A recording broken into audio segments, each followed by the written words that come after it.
students, welcome back. I'm sure your parents might have tried to control your certain habits. They would have expected you to behave more responsibly at times, and for that you would have been given too many instructions. This would have left you feel imprisoned.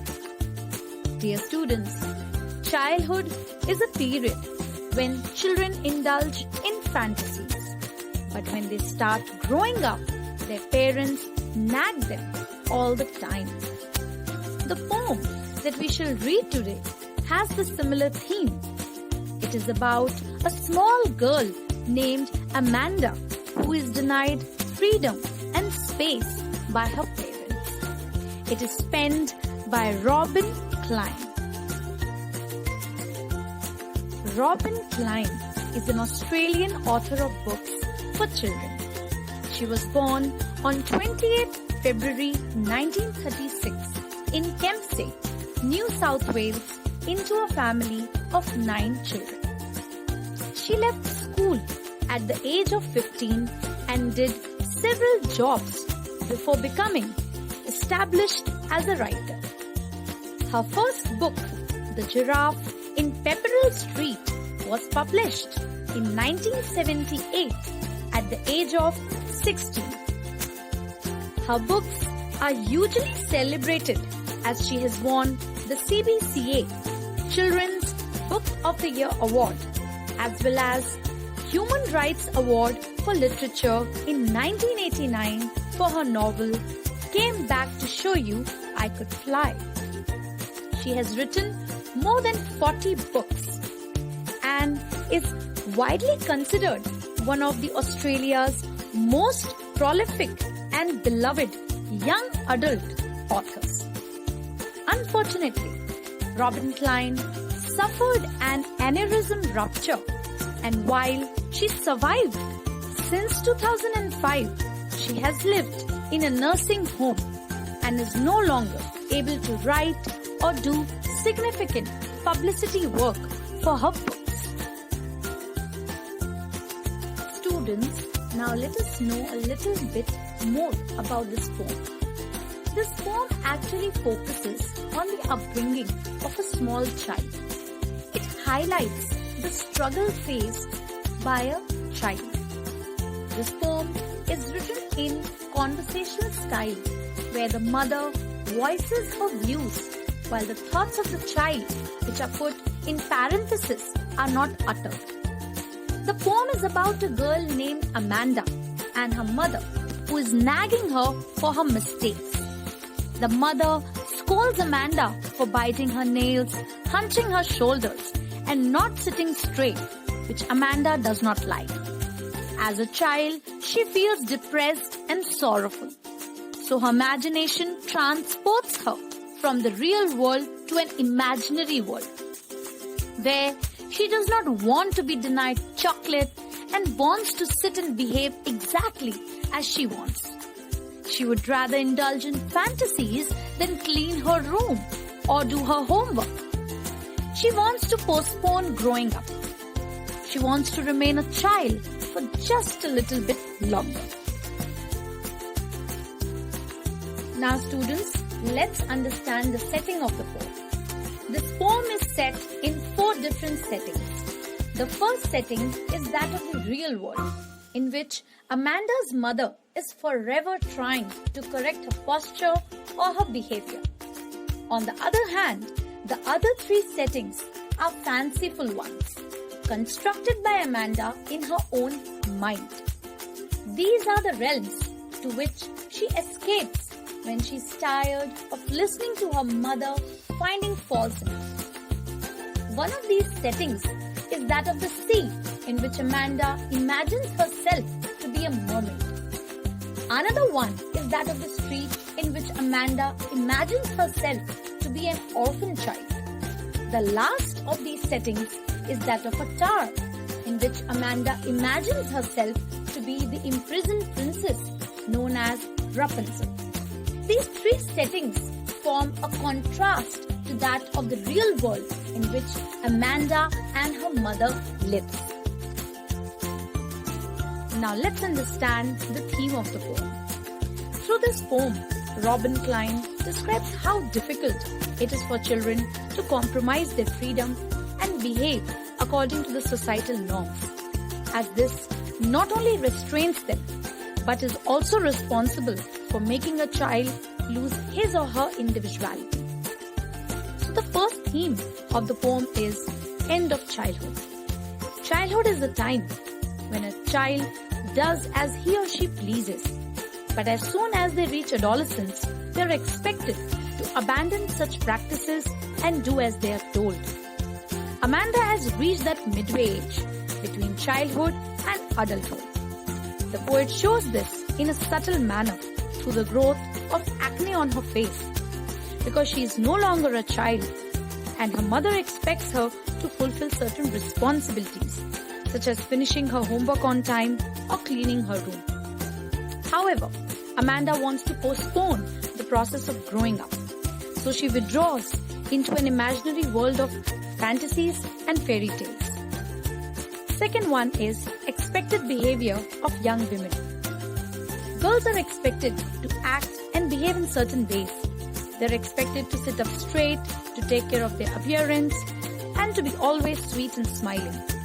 This is exactly what Amanda's mother wants her to do. And she is willing to scold Amanda and even take away her chocolates to make her the woman she is expected to be, prim, proper, and radiant. However, these expectations are just a burden on Amanda. And the last theme is importance of proper upbringing. Upbringing plays an important role in the personality development of an adult. The poem, Amanda shows how a child feels trapped with numerous instructions on what to do and how to act. Amanda is a victim in this travesty. She has no freedom to explore her creativity and she receives instructions on everything. She thus seeks an escape. Her imagination is her escape. It also acts as defense against her parents. Parents should act as guides to their children.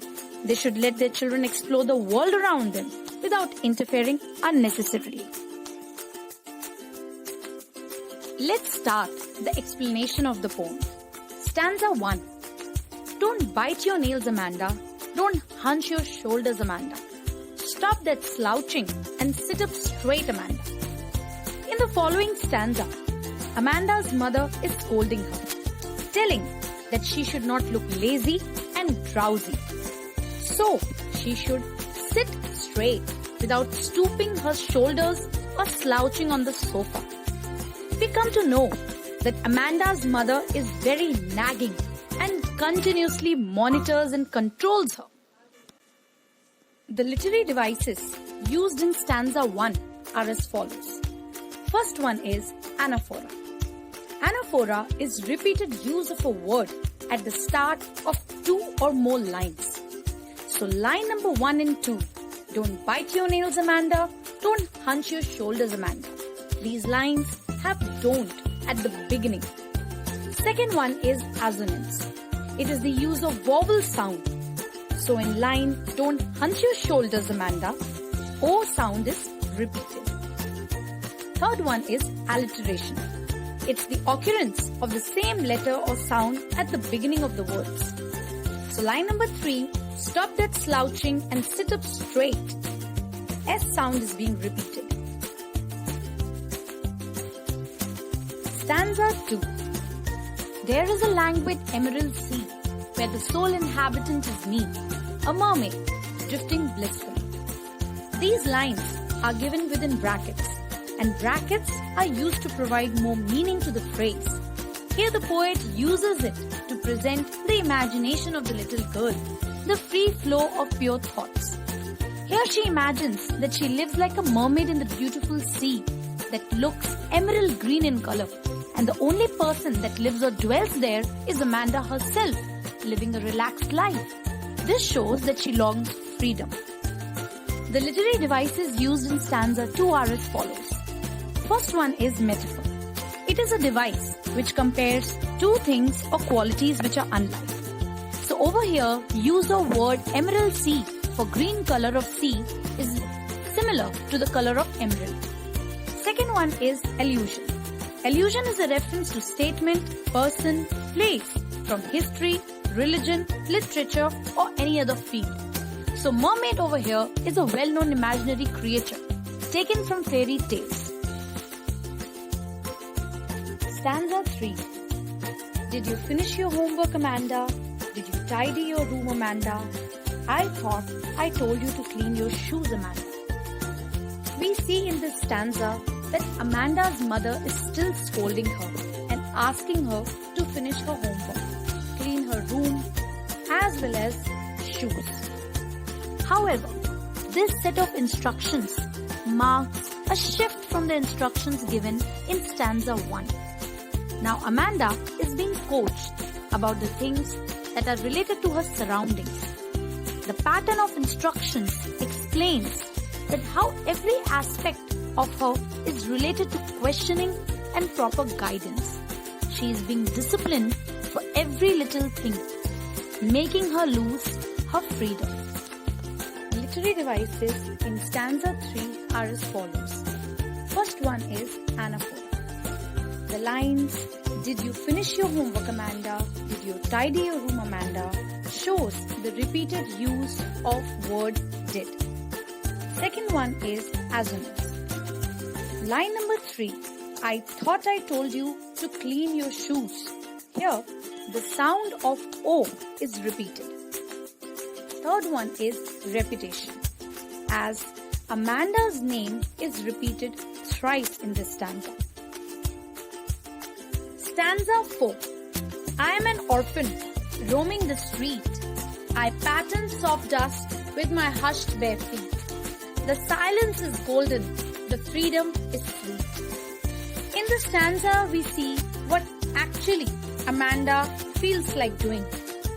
She imagines herself to be an orphan, because then there would be no one to scold her or nag her, and she could live freely the way she wants. Her ears are so fed up of constant nagging that she feels that in her world there will be silence, and this silence would be golden.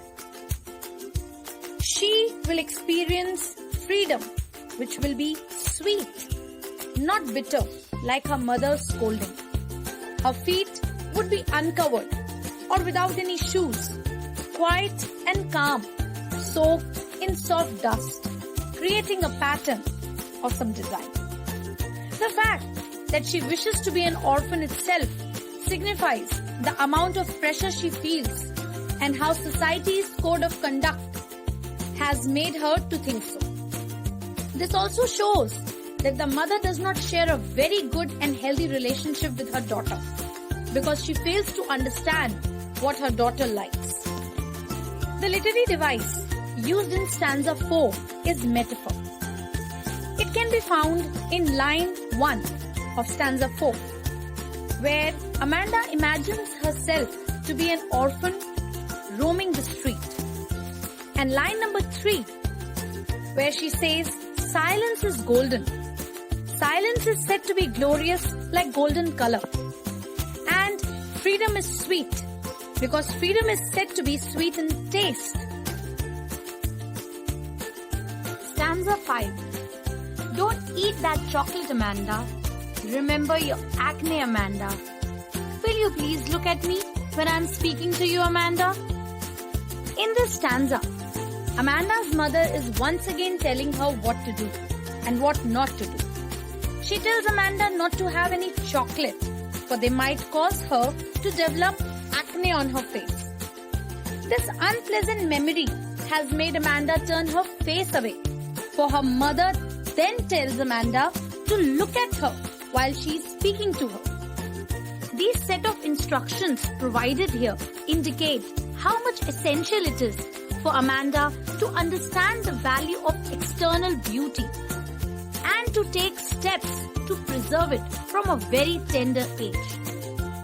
The role of appearance in the society is given more significance than the basic values and creativity. The literary device used in stanza 5 is assonance. Assonance is use of vowel sound. And in line number 3, will you please look at me when I'm speaking to you, Amanda? Here, sound E and O is prominent. Second is repetition. Here, the use of word Amanda is done thrice.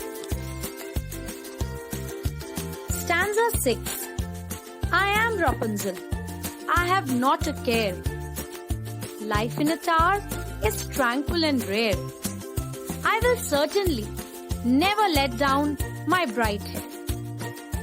In this stanza, we see that Amanda is still lost in her own dreams. She imagines herself as Rapunzel, who is a German fairy tale princess with long golden hair. She was captured by a witch and kept in a castle. Amanda imagines as if she is Rapunzel and living in the tower. She does not care for anything else.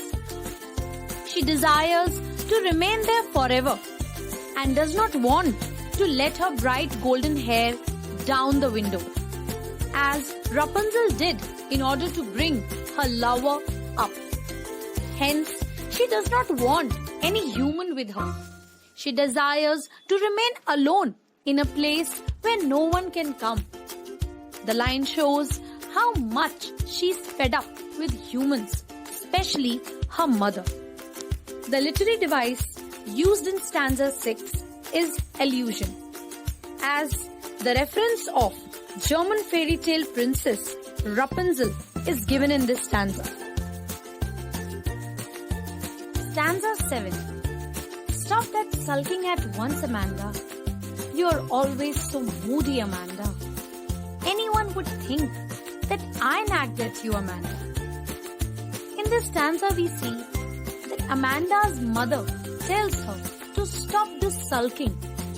She also accuses her daughter of having numerous mood swings. She tells that anyone who saw her would think that her mother has been nagging at her. It is obvious that Amanda's mother feels it is her duty to correct her daughter and to teach her the proper way to behave. But she does not believe that this can be an exhausting or irritating experience for her daughter. The literary devices used in stanza 7 are as follows.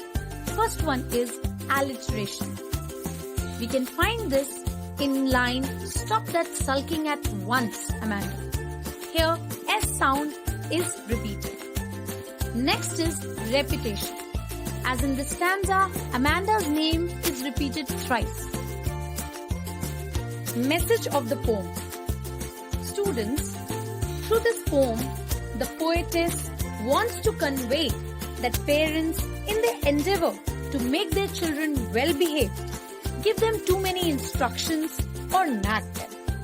They should adopt positive measures acceptable to children, because each and every child is special and it requires a lot of patience and love to make them understand this. Parents should give proper space to their children, as children learn through experiences as well. Because one cannot teach their child everything in one day and expect them to behave properly.